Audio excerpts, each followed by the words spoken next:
Rihard, es tev intervēju 2 gadus atpakaļ šeit, kad bronzu izcīnījām kausā. Tagad, kad pusfinālā uzvar, bet kā salīdzina šīs 2 spēles? Es domāju, diezgan ilgs laiks ir pagājis. Komanda arī ir mainījusies. Beidzot esam pārvarējuši to pusfinālu, un tagad galvenais ir fināls. Cerams, ka to uzvarēsim, un tad tu varēsi man atkal intervēt. Jā, pirmie nonācāt iedzinējos. Šķiet tik šausmīgi sarežģīts pirmais puslaiks, sarežģīts otrā puslaika pirmās 7 minūtes. Kas bija tie galvenie faktori, lai izķeprotos no kaut kā tāda? Ielaidām, es teiktu, ka muļķīgs vārds, bet es domāju, nospēlēja arī faktori tas, ka bija diezgan daudz skatītāji. Mēs esam pieraduši pie tā, bet bija tāda gaismas šovs un viss tā ažiotāža. Mēs zinām mūsu mērķi, ka mēs gribam obligāti vinnēt. Es domāju, tad notrīcēja kādam kāju un tad radās kļūdas.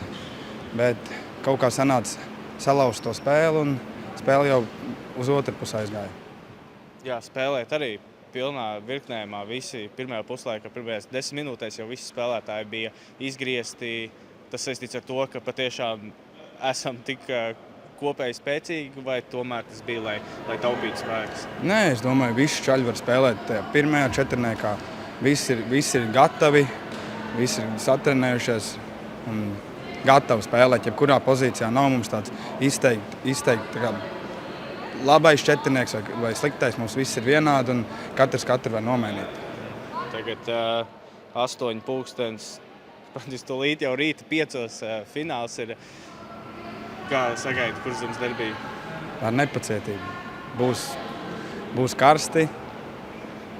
To es varu pateikt, būs karsti. Un viss. Paldies jums skatītājiem. Un paldies arī, ka var uzorganizēt šī tik lielu šovu. Un jā, cerēsim rīt uz to labāko. Paldies, Rihard. Paldies.